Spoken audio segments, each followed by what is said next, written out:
Hi everyone, this is James Bell with another long-awaited album review here on my YouTube channel. I'm sorry I've been away for a while, I've been quite busy recently, but I have got some very exciting news to share with you, which I'll do at the end of this video. So a few weeks back, one of my viewers, Quentin, asked me if I could do another one of Enya's albums to review it after I did my Watermark review. So I was like, yes, definitely, of course. And haven't had time recently because I've been so busy, but finally, now I do. So here it is, I'm going to review today, Enya's Memory of Trees album, the Memory of Trees album. And this was released in 1995. So a little bit of background information on this album. Enya started working on The Memory of Trees around 1993. She had been touring for her previous album, Shepherd Moons, and after taking a short break, she felt she was ready to begin on a new album. Now, this was actually the first album to be entirely recorded in Ireland. The main reason for that was that her producer and lyricist, Nikki and Roma Ryan, respectively, they had just moved house. And it was an opportunity when they relocated their home studio to equip it with all that they needed to produce the album in its entirety in Ireland. Because before then, they could only do so much, like demos and things, before then having to go to London to record it. And with, you know, studio hire costs and the distractions of London, it just wasn't ideal for Enya. So having the freedom to produce it entirely in Ireland must have been extremely liberating for the three of them.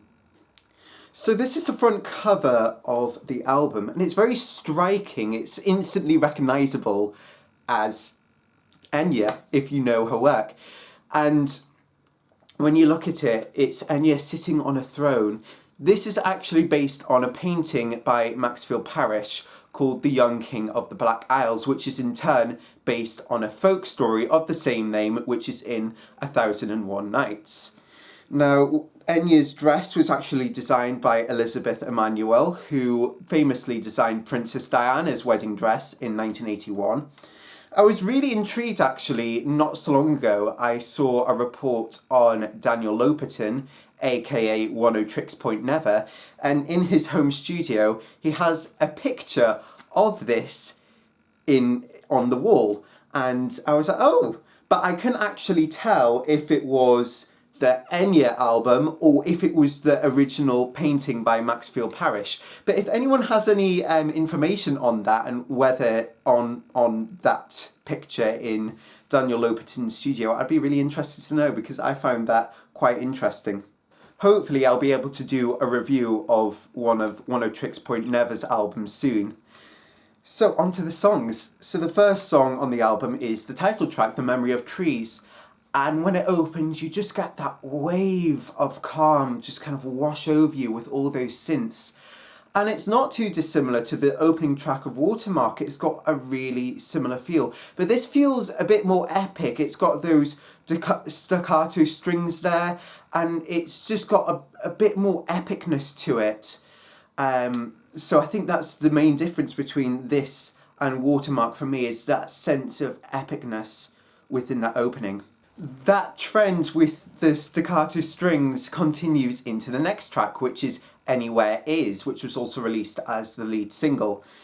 And it's got that sense of optimism about it, like a big journey undertaken but full of optimism, and the lyrics reflect that well. I really love it. The moon upon the ocean is swept around in motion, but without ever knowing the reason for its flowing, the motion on the ocean. The moon still keeps on moving, the waves still keep on waving, and I still keep on going. And it's just great that it's just full of, it's just such a great track, it's just full of optimism. I love that brief soundscape we get at the start of Pax Deorum. It's just completely different in tone, to what's come before, and then it opens up onto this what sounds like a Latin plain song chant. It's just really atmospheric, especially when those harmonies come in. And similarly in the next track, I can't pronounce it, but it's Irish lyrics. I just don't think they would translate as well. It's just so mystical.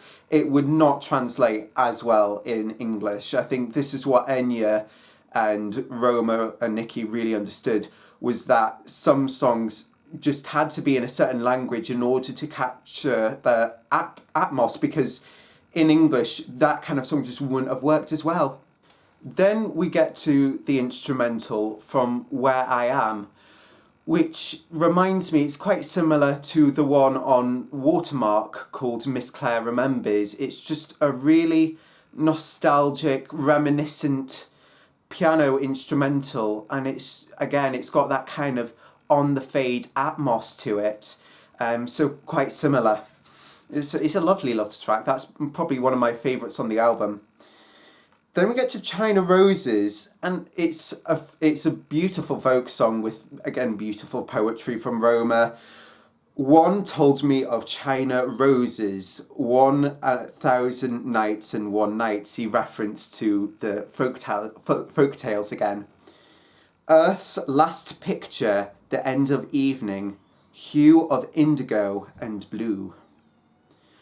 Hope as a place is interesting, and what I find really interesting about this was they actually recorded Enya's vocals on location at the Silent Valley Reservoir, which I think is quite a refreshing thing to do. I mean, you can hear all the reverb and atmos. I mean, they might have added some artificial reverb in there, I don't know.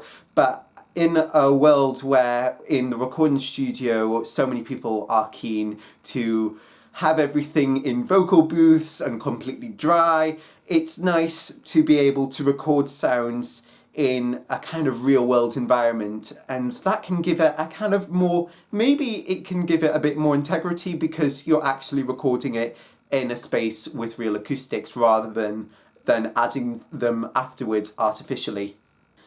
The next instrumental, Tea House Moon, has a really unexpected wobbly synth as the lead, and it actually really works well in the mix. It's totally unexpected. I would have never have thought to use a synth like that on an Enya album, but it works. So well done for them for making it work in the mix, because it kind of sounds like a theremin. It reminds me of a theremin. Once You Have Gold is interesting. Enya based this on her experience of hymn singing, and it is melody-wise and structure. It is based on the structure of a hymn, and it certainly reminds me of hymn singing, and it's just great because I love singing hymns in church. It's so much fun, and it's just a lovely track to have there. It just sits really well with everything else, and adding a different flavour again. La Sonadora is Enya's nod towards her Spanish ancestry. The poem she uses is in Spanish. I think that was a good idea to do that. And the melody just feels very Spanish, but it's set against this mix, all the instruments. It's kind of this Spanish melody meandering through a backdrop of a Celtic wash. It's a very unique blend of the two cultures. I really appreciated that. The final track on the album, On My Way Home, is a really nice nod to Enya's most iconic track, Orinoco Flow from Watermark.